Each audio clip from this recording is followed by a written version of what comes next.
हाँ जी दोस्तों, तो हम लोग आज स्टार्ट करेंगे business studies cup of T का एपिसोड नंबर 1, जिसके अंदर हम लोग चैप्टर नंबर 1 मैनेजमेंट केवल और केवल 10 मिनट में पूरा का पूरा रिवाइज करते हुए चलेंगे। अगर आप चैप्टर नंबर 1 पहली बार पढ़ रहे हो तो भी आपके बहुत काम की चीज है, और अगर आप इसको सिर्फ रिवाइज कर रहे हो तो भी बहुत ज्यादा इंपॉर्टेंट है। इससे आपका पूरा चैप्टर कंप्लीट हो जाएगा। मैनेजमेंट होता क्या है? Management is a art. Management क्या है? एक आर्ट है। बड़े ध्यान से देखना, मैनेजमेंट क्या है? एक आर्ट। किस चीज का आर्ट है? Of getting work done by others. What is management? Management is art of getting work through done by others. कैसे? Effectively and efficiently. Effectively and efficiently. Effectively का मतलब हो जाता है काम टाइम पे खत्म होना, और एफिशिएंसी का मतलब हो जाता है विद मिनिमम कॉस्ट। तो मैनेजमेंट क्या है? मैनेजमेंट एक आर्ट है दूसरों से काम करवाने का, इफेक्टिवली और एफिशिएंटली, कम टाइम में और कम पैसों के अंदर। इसी को क्या बोला जाता है? हमारा मैनेजमेंट। अब सबसे इंपॉर्टेंट जो आता है वो आता है मैनेजमेंट के हमारे फीचर्स क्या होंगे। तो आपसे क्वेश्चन पूछ सकता है फीचर्स ऑफ किस चीज के? Features of management. मैनेजमेंट के फीचर्स क्या होते हैं? तो बड़े ही ध्यान से सुनना। हमें कंट्री का मैनेजमेंट करना है, तो क्या आप और मैं कर सकते हैं? नहीं सर, कंट्री का मैनेजमेंट तो पीएम करेगा। क्या पीएम खुद अकेले कर पाएगा? नहीं, उसने किसको अपॉइंट किया? एक सीए को। और क्या पूछी? जीडीआई। तो बस सिंपल सी कहानी, आपके 7 पॉइंट तैयार है। कोई भी आप लोगों से पूछता है what are the features of management, answer दे देना पीएम ने सीए से जीडीआई पूछी। पी से परवेसिव, मतलब हर जगह अवेलेबल होता है। मल्टी डायमेंशन, क्योंकि 3 डायमेंशन होते हैं। कंटिन्यूअस होता है, ऑनगोइंग, अचीविंग गोल, ग्रुप एक्टिविटी, डायनेमिक और इंटेंजिबल। हम मैनेजमेंट को देख नहीं सकते, टच नहीं कर सकते, बट फील कर सकते हैं। नंबर 2, हमसे क्वेश्चन पूछा जाता है इंपॉर्टेंस। फायदे क्या है मैनेजमेंट के? Importance of management. अगर आपसे ये क्वेश्चन पूछ लेता है what are the importance of management, आपको बस आंसर याद रखना है। देखो बड़ी ध्यान से सुना, मैनेजमेंट बढ़िया होगा तो क्या डेवलपमेंट होगा? बिल्कुल होगा। डेवलपमेंट किसका? सोसाइटी का। तो अगर डेवलपमेंट करना है तो इंक्रीज जीडीपी। डेवलपमेंट करना है तो इंक्रीज करो किसको? जीडीपी को। बोलो बात समझ में आया? डेवलपमेंट करना है तो increase GDP, development of the society, increase efficiency, goal oriented, dynamic, और साथ साथ में मैनेजमेंट आपको हेल्प करता है आपके पर्सनल गोल्स को भी अचीव करने के अंदर। तो what are the importance of management? Answer आता है डेवलपमेंट करना है तो increase GDP, development of the society, increase efficiency, goal oriented, dynamic और पर्सनल ऑब्जेक्टिव। अब बड़े ध्यान से सुनना, मैनेजमेंट के है ना 3 लेवल होते हैं। मैनेजमेंट के कितने लेवल होते हैं? 3। सबसे पहला आता है आपका लोअर लेवल मैनेजमेंट। नंबर 2 पे आता है आपका मिडिल लेवल मैनेजमेंट, और ऊपर ऊपर आता है टॉप लेवल। तो सबसे पहले कौन सा हो गया? लोअर, मिडिल और टॉप। ये होते हैं लेवल ऑफ मैनेजमेंट। अब ध्यान से सुनना, टॉप लेवल के अंदर आते कौन है? सारे के सारे केएमपी, की managerial person, director, board of director, CEO, chief executive, ये सारे आते हैं टॉप में।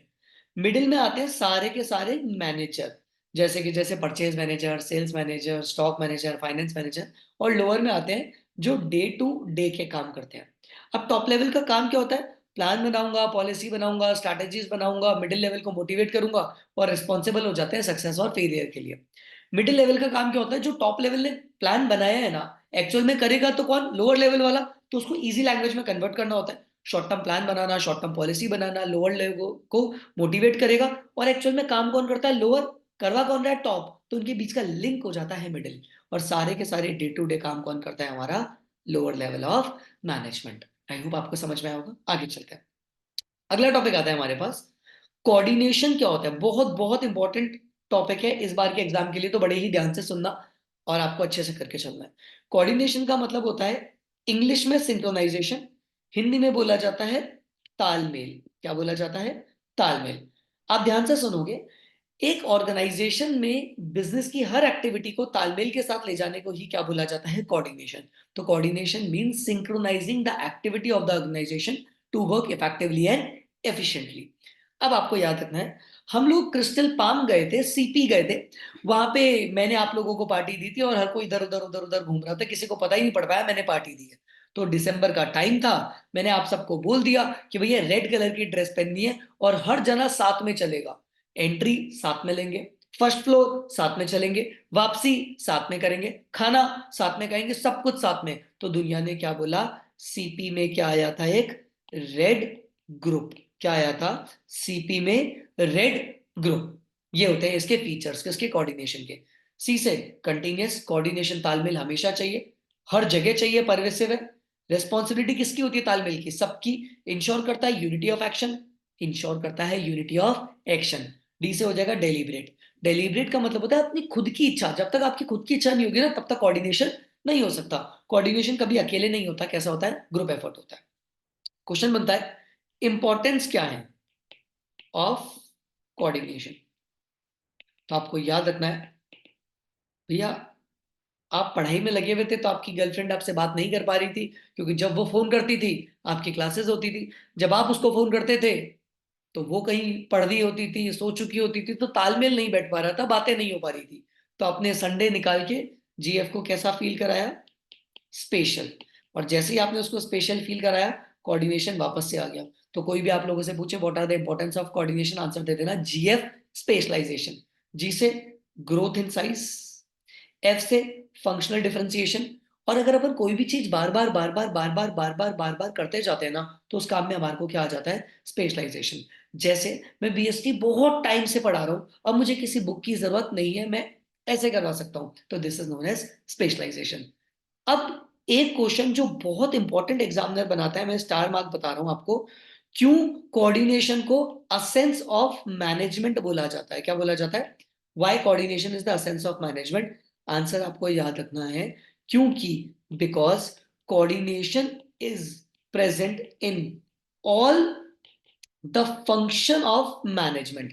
मैनेजमेंट के हर फंक्शन के अंदर इन्वॉल्व है आपका कोऑर्डिनेशन। सर मैनेजमेंट के फंक्शन कितने होते हैं, 5, पॉस, डीसी। इसीलिए कोऑर्डिनेशन को एसेंस ऑफ मैनेजमेंट बोला जाता है, और यही मैनेजमेंट के फंक्शन होते हैं, planning, organizing, staffing, directing, controlling. क्या होते हैं, आगे आने वाले चैप्टर में इन्हीं के बारे में हमारे को पढ़ना है।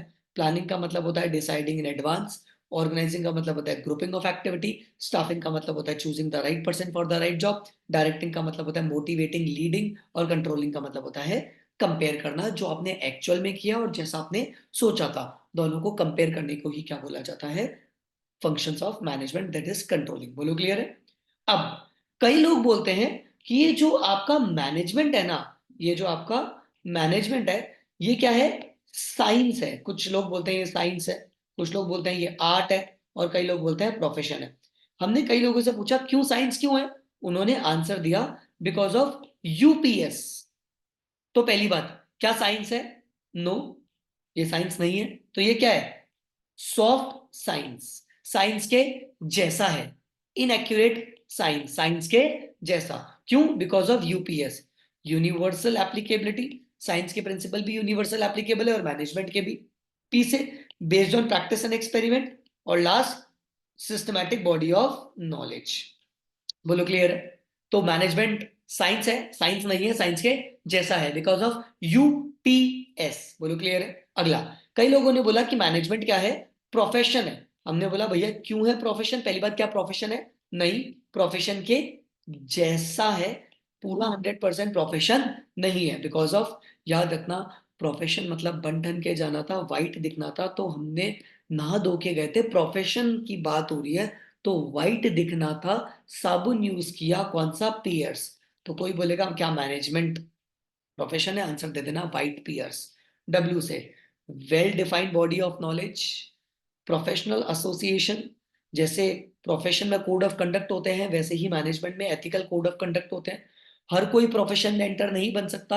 मैं सीए हूं तो मैं सीए का काम कर सकता हूं, आप लोग नहीं कर सकते, इसको बोलते हैं रिस्ट्रिक्टेड एंट्री, हर कोई नहीं हो सकता। जैसे प्रोफेशन में सर्विस दी जाती है, उसी तरीके से मैनेजमेंट में भी सर्विस दी जाती है। तीसरा, क्या मैनेजमेंट आर्ट है। मैं आपको पहली ही लाइन पे लेके चलता हूं। आप लोगों ने पढ़ा था कि क्या मैनेजमेंट एक आर्ट है, तो आपने आंसर दिया था yes, management is a art. तो 100% आर्ट है, because of CPT, based on creativity. जितनी ज्यादा क्रिएटिविटी उतना अच्छा मैनेजमेंट। पर्सनलाइज एप्लीकेबिलिटी, हर जने का अलग अलग होता है। विराट कोहली भी दिल्ली का है, वीरेंद्र सहवाग भी दिल्ली का है, लेकिन खेलने का तरीका पूरा पूरा अलग है। टी से थ्योरेटिकल नॉलेज, इसीलिए मैनेजमेंट को आर्ट बोला जाता है। फर्स्ट टॉपिक आता है ऑब्जेक्टिव। किसके? मैनेजमेंट के। तो मैनेजमेंट के कई ऑब्जेक्टिव हो जाते हैं, जैसे ऑर्गेनाइजेशनल के ऑब्जेक्टिव हो जाते हैं कि हमारे को सबसे पहले क्या चाहिए होता है बिजनेस के अंदर? सर्वाइवल। एक बार सर्वाइव कर गया तो हमारे को प्रॉफिट चाहिए, प्रॉफिट मिल गया तो ग्रोथ चाहिए। तो ऑर्गेनाइजेशन ऑब्जेक्टिव क्या होते हैं? सर्वाइवल, प्रॉफिट और ग्रोथ। मैनेजमेंट के और भी ऑब्जेक्टिव हो जाते हैं, जैसे कि हमारे को होता है कि इन्वायरमेंट अच्छा होना चाहिए वर्कर का, इक्विटी फॉलो करनी चाहिए, रीजनेबल प्राइस में गुड सप्लाई करनी चाहिए, बेटर इन्वायरमेंट होना चाहिए ऑफ डूइंग बिजनेस। बोलो बात समझ में आ गई? These are the objective of business. Clear है? पहले आपको ऑर्गेनाइजेशन का देखना है, फिर एम्प्लॉय, इन्वायरमेंट, इस तरीके से देखना है। और यहाँ पे आपका चैप्टर कंप्लीट होता है। आप बुक से भी पढ़ लीजिए, 2-3 बार इसको सुन लीजिए, सो दैट आपके आराम से चैप्टर 1 के जितने भी एक्रोनिम्स है, जितनी भी चीजें आपको ऐसे याद हो जाएगी। बस इसको बार बार देखते रहिए, एक बार देखने से कुछ नहीं होगा। जरूर आप इसको बार बार देखिए, 10 से 11 मिनट के अंदर अंदर आपके चैप्टर कंप्लीट हो जाएंगे। अच्छा लगा हो तो जरूर मुझे कमेंट में बताना, सो दैट मैं और इफेक्टिवली आपके लिए ऐसे ही वीडियो बनाता रहूं। जरूर अपने दोस्तों के साथ शेयर करना। चैनल पे नए हो तो जरूर उसको सब्सक्राइब कर देना, हमें अच्छा लगेगा। Thank you very much.